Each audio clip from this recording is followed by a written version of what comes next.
to Goat Island. I am your host, the Big Ka Huzzi, and this is your weekly sports. To start us off, Team Sports has entered the group chat, and on the island we don't just support our GOAT teams, we always back the boys. First up, it's football. Our forever club, the Reds, are set for Premier League action shortly, later tonight, taking on Newcastle away from home. And at the end of this week, Liverpool will take on the number 2s of last season, Arsenal, with our boys taking on the Gunners live from Anfield this Sunday, the 31st of August at 5:30 p.m. And now it's still early days of the Prem, and as of right now, we've only seen one match from LFC, but it was a success for this matchup against Arsenal. We're calling for a win from the Reds with a single point difference in goals. There's no need for extra shit this early in the season, and the Gunners are respectable ops TBH. We'll go over these results the week after next so that we have a little more Liverpool related stats to speak about. Moving on to rugby, there may not be any club rugby yet, but we're officially a month out from the Stormers' return and the start of the next season of the URC. And switching to international rugby, of course, we're 2 weeks into the Rugby Championship, in which both our teams, the Springboks and the All Blacks, have been busy with the action just getting started. So this past week, the Springboks took on the Wallabies in the second match of SA versus Australia this past weekend, and the result was 30-22 to the Booker. It was in Cape Town, so of course the boys weren't going to lose. It was a hard-fought battle, but SA got it done. Then the All Blacks took on Los Pumas in the second match of New Zealand versus Argentina this past weekend, and the final score, 29-23 to Argentina. We can't get them all, boys. And this week's upcoming fixtures, who are both our teams facing? Well, it's the matchup where, regardless of results, rugby wins, because the All Blacks and Springboks are facing each other. Not going to predict this one, just not going to do it, but it should be amazing. So it will be South Africa versus New Zealand, with the Springboks facing the All Blacks this Saturday, the 6th of September, 9:05 a.m. SAST, live from Eden Park, New Zealand. The two best teams, not only right now in international rugby, but in the entire history of international rugby, in another epic clash of the Titans. This isn't combat sports, this isn't boxing or that influencer waste of time. This is about the 3 most violent letters in fighting, the UFC. And it's time to look inside the octagon and lock the cage. So, fighters, ready. Now we're checking the scoreboard for the August predictions, because when it comes to making picks for fights, we just say, okay, bet. And first off, we predicted UFC Fight Night 257, and in the co-main event, it was Brian Ortega versus Aljamain Sterling. We predicted Aljamain to win within 2, and this was supposed to be a 145-pound fight, but T-City Ortega had real weight cutting struggles, and they last minute changed the fight to a catch weight of 153 pounds. The result, Sterling won via unanimous decision, and we called the W for Aljo.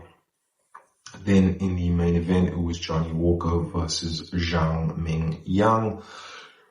We predicted Zhang to win within 2 rounds, and it was firework action at light heavyweight, but in the second round, the Chinese fighter took one too many leg kicks and just couldn't stand or put pressure on that left leg.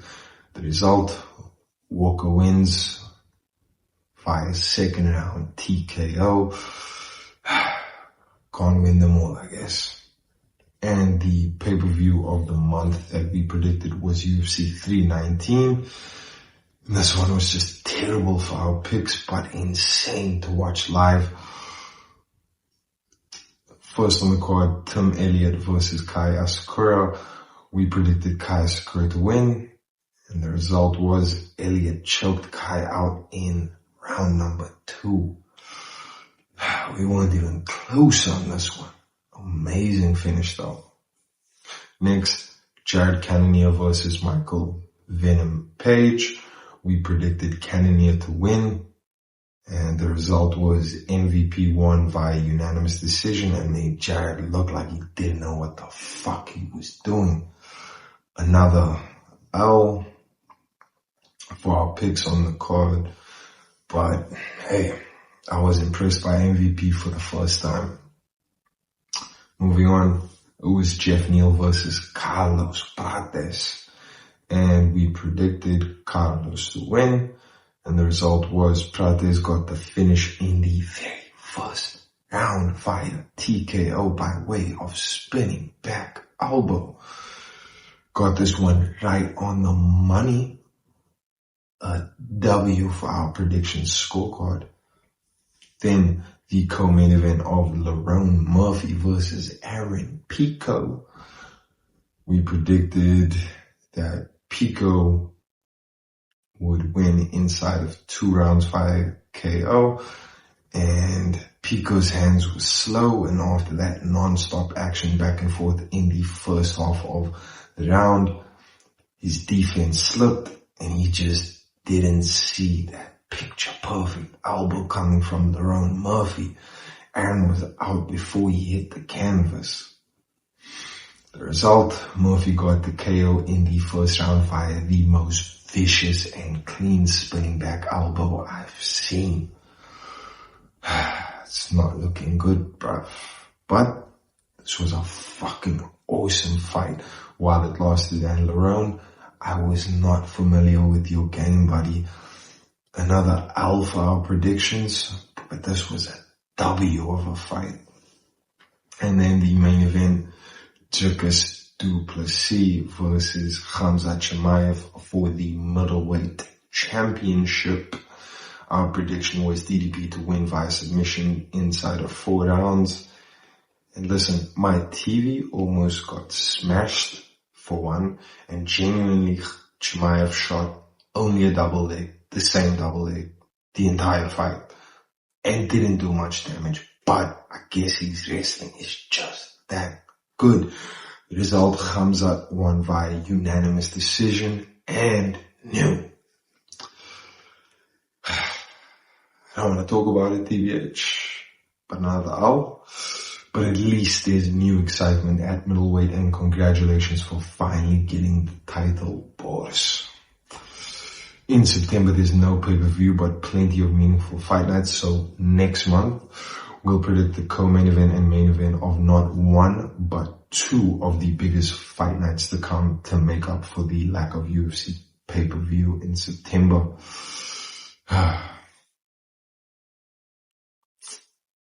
And only 2 out of 7 UFC picks right this month. Laugh now, cry later, but hey, when Lerone Murphy spins an elbow like that, I'm not even mad. Who's calling my phone? Well, we know whose phone we'd be calling. It's time to play UFC Matchmaker. We just want to know though, what's Hunter's number? August has been all about big boy problems at heavyweight, and it's the last week of us fixing the mess of the division. If only Mr. Campbell would just pick up his fucking phone. So, it's part 2 of the overall heavyweight matchmaking plan. Quick reminder for part 1 was the gatekeeper fight and title match. The gatekeeper fight we called for was Derek Lewis versus Tai Tuivasa 2. And then the title match we called for was Tom Aspinall versus Alex Pereira for the Undisputed Heavyweight Championship. So now on to part 2 of the overall plan, where we give you 1 contender fight and 3 fun fights that this overall plan sets up. So the number 1 contender fight, give me Magomed Ankalaev versus Cyril Gane for the number 1 contender spot. And why? It gives Ankalaev a chance to not only chase Alex the heavyweight, but also bring blood into the division that's both fresh and championship level. Plus, it gives Gane a realistic and fair path back to the title instead of this bullshit they're giving us by handing him another shot after just 2 wins since losing his 2nd title opportunity. And the most recent one of these wins not just being a decision, but a split decision. Then the 3 fights this plan sets up is Alex Pereira versus Magomed Ankalaev 2 for the heavyweight title. If the UFC ran with this plan and Alex beats Tom for the undisputed title and Ankalaev beats Cyril Gane for the number 1 contenders match, then you could get this rematch between these fighters. But rather than what we're getting in October at UFC 320, it would be at heavyweight instead of 205, and 2 fights between 2 fighters at 2 weight classes for 2 titles. This would create a rivalry for the ages with the possible trilogy to follow. Then the second fun fight that this plan sets up is Tai Tuivasa versus Cyril Gane 2 for a number 1 contenders fight. If Tai beats Lewis again, which happens to be his last W, by the way, and Gane loses to Ankalaev, then this rematch could be a banger. You'd have Tai with his juice back from the confidence of winning again, facing Cyril, who would have more to prove. A firefight rematch that would be insane. And then the third and final fun fight that this overall plan could set up is Tom Aspinall versus Curtis Blades 3. If they went with this overall plan for the division, then whether Tom loses to Pereira or wins, this is a fun trilogy. Either for the 2 fighters to battle out for the top spot, or for the undisputed heavyweight title, which would mean that they've had a non-title fight, interim title fight, and undisputed title fight. Each fighter has a win over the other, and both ending by either TKO or KO. Plus, a trilogy in this division will at least show some sort of continuity and consistency at heavyweight. And next month, strawweight, flyweight, bantamweight, we're looking across all 3 women's divisions and figuring out how to get more eyes on the female fights regardless of weight classes. And let's hope Hunt has got a good soul connection, because we're going to be ringing him up non-stop, because when it comes to these fights and what the people want to see, there's only one answer. Girls want goals. I don't do if, buts, and maybes, wise words, but right now is when we do exactly that and look at moments of UFC history and ponder the question, what if?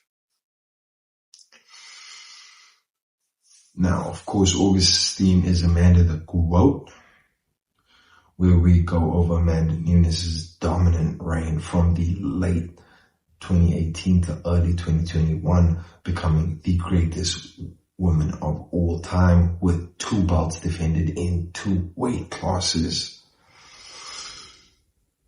And we're ending this theme's chapter of this subsection with one final retrospective question. What if Felicia was on time?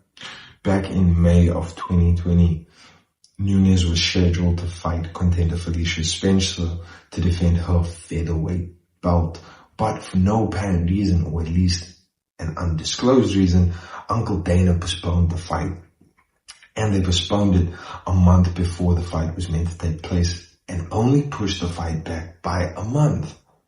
What was the impact? Well, if you're Felicia and you're on track to cut weight in training camp and then a month out, you're already pretty drained and focused. Now they tell you the fight is going to be a month later and you have to extend fight camp or risk missing weight in a title fight.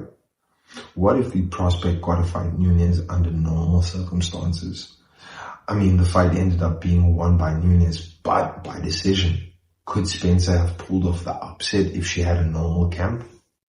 Thing is, either way, Nunes would have come back, just like after losing to Juliana. And speaking about coming back, the GOAT is returning, so expect greatness. And in September, our theme is bloody bones. John Jones's violent, chaotic, and drama-filled run from winning the 205 title back in early 2011 at UFC 128 through multiple incidents and getting stripped of the light heavyweight belt until he regained the championship back for a second time at the end of 2018 at UFC 232, all while remaining undefeated inside of the octagon. The WWE is bringing that fire, and over here we don't just shoot first, we shoot often, because on this side it's just heat. And we call it like we see it, not just from the view of the crowd, but more in depth, like we're on a headset in gorilla position. This is calling the draw. First, we're checking how well we called the draw for August's PLE of the month, the first ever 2-night Summerslam. And Roman Reigns and Jey Uso versus Braun Breaker and Bronson Reed. We predicted Roman and Jey winning clean, and the result was, in Roman, we trust the team of Jey Uso, and the OTC won clean with a massive tribal yeet. And Randy Orton and Jelly Roll versus Drew McIntyre and Logan Paul. We called for Drew and Logan to win clean. And what happened? The Maverick and the Scottish Psychopath, aka Sigma Troller and Meme King, finally got the W over Randy and the beloved singer Jelly Roll. I mean, we called it, didn't we?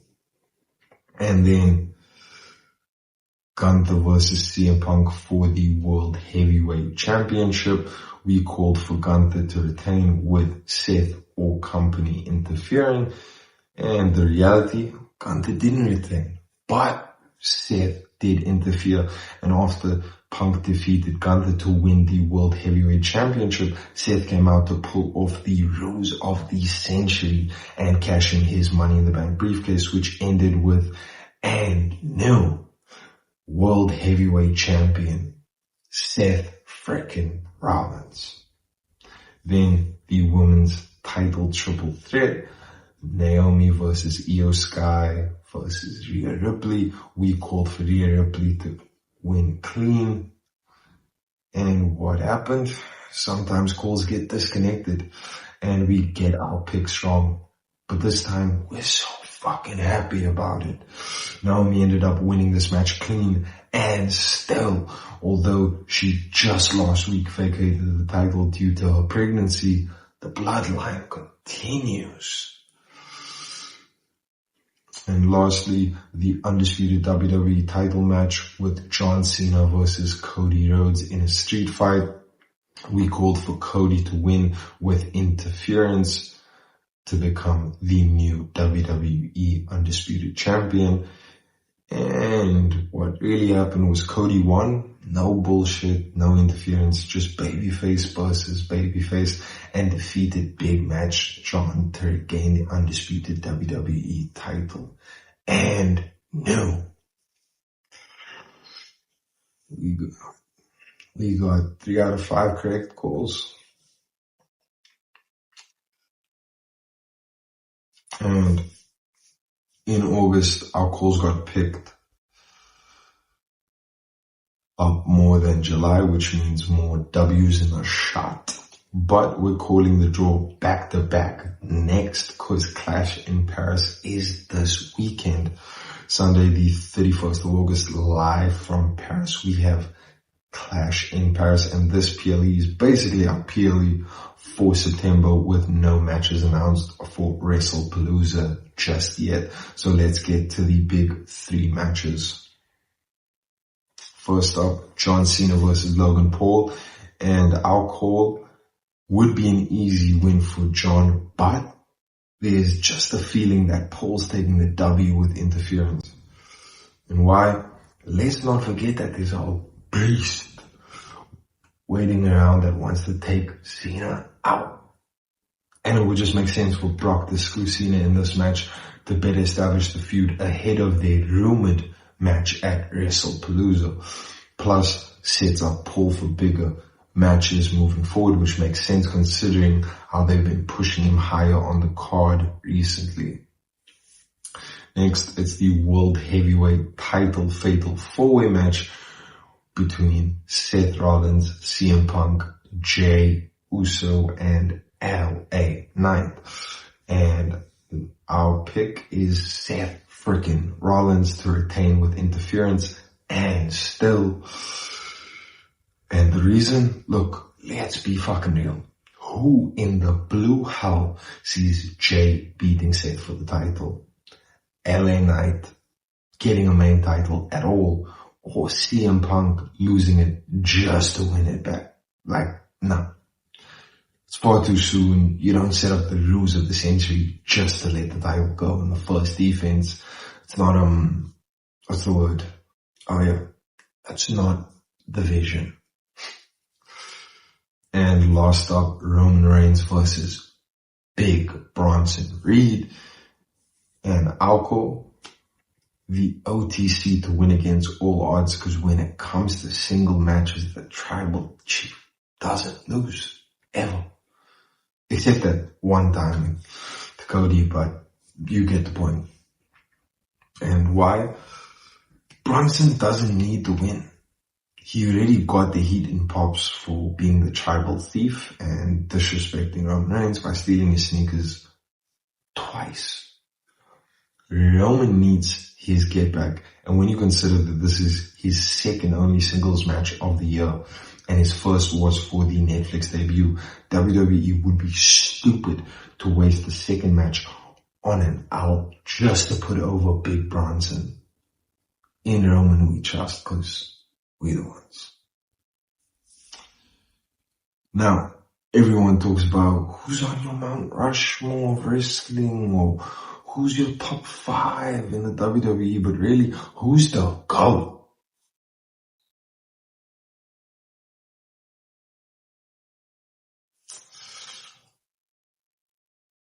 And this week is Crew Love, which looks at WWE factions from the Attitude Era to present.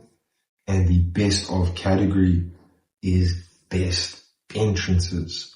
And I'll go pick of faction entrances from the 90s to now, the Bloodline. Look, there was a few DX entrances from the 90s, you know, maybe 1 or 2 Evolution entrances, and of course the OG Shield entrance was fire, but it doesn't compare to peak Bloodline entrance. You got Roman Reigns with both titles, Paul Heyman on the side, the Usos holding all the tag team gold, that aura-filled entrance music, the pause at the top of the ramp, and then the whole group raising their wands to the sky with all the titles on them was fucking perfect. So when it comes to WWE faction entrances on the main roster from the 90s until now, and they ask who's the GOAT, it's family over everything, the bloodline, cause we the ones. Bloodline entrances, that's family, that's aura, that's GOAT status. We the ones, and don't forget it. And now, since this is the final week of August, just like last month, we have to revisit the theme of Here Comes the Money, the WWE and TKO era from the start to present. And the best of category is best rehire. And our GOAT pick, look in my eyes, what do you see? CM Punk. I didn't say best hire since the TKO era. Otherwise we could have said Yaramin Fatu. Or started barking woof, woof, woof, woof, woof, for Braun Breaker. And this era is only from late 2023, which means Cody was rehired before this began. That being said, CM Punk is by far the biggest and greatest hire of old or previous talent since TKO's takeover of WWE, and probably only returned because of this very takeover. He said Hell would have to freeze over before he came back, and I guess it's cold in the underworld now. The return no one thought could happen, and the one that means the most, it's clobbering time again. When it comes to the best rehire of the TKO era, who's the GOAT? The best in the world, the Second City Saint, CM Punk. From the Iron Paradise to feeding your muscles, it's all about 40G, baby. For the gains. And just because you're not an IFBB pro doesn't mean you can't be into bodybuilding. Now, it's the end of the month, which means it's time to crash, but not crash out. It's all about rest and recovery for muscle growth. So the tip we're giving you this month for rest, oftentimes if you're training right, it takes a toll on your mind too. So use your resting times outside of the gym to train your mind too. Focusing on self-improvement tips, expanding your knowledge on history or skill, or even thinking about things you enjoy that can benefit you. This also helps your rest time be something to look forward to rather than something that just comes and goes. And then our recovery tip, be consistent with your protein intake on your non-training days too. Yes, we need to treat food like fuel for a machine that needs more when it is more active. But unlike a machine, your muscles grow the most on your non-active days because it gets the most uninterrupted recovery. And when it recovers, it grows. So on these days, don't get less protein because you didn't train today, so don't need it. Nah, be consistent with your fuel on these days and it will go further than on your gym days. Don't forget, we're crashing, yeah, but not crashing out. Rest is almost as important as training. It doesn't mean you're giving up or being lazy, but that you're committed throughout. Now let's check the book of Himalations again since it's the end of August and we've got your next 2 verses to get you through September. So, chapter 1, verse 5, there's always more to be done. No matter how far you get, you're never there yet, which means you have no reason to slow down and get fucking lazy. Get to work, cause there's always more to be done. And chapter 1, verse 6, luck isn't real. If the door won't open, kick it fucking down. Simple as that. Luck doesn't just happen. Fate isn't something you wait for. Make your own fucking destiny, create your own chance, and don't wait your turn. Make it your turn now. Luck isn't real. If the door won't open, kick it down. Straight from the book of Himalayations, verse 6. Write that in your Jump Bible. Now that's a wrap for this week's sports drop, and you can like and subscribe. And if you have any thoughts, drop a comment. And from Goat Island, this is the Big Ka Huzzi. Check you again.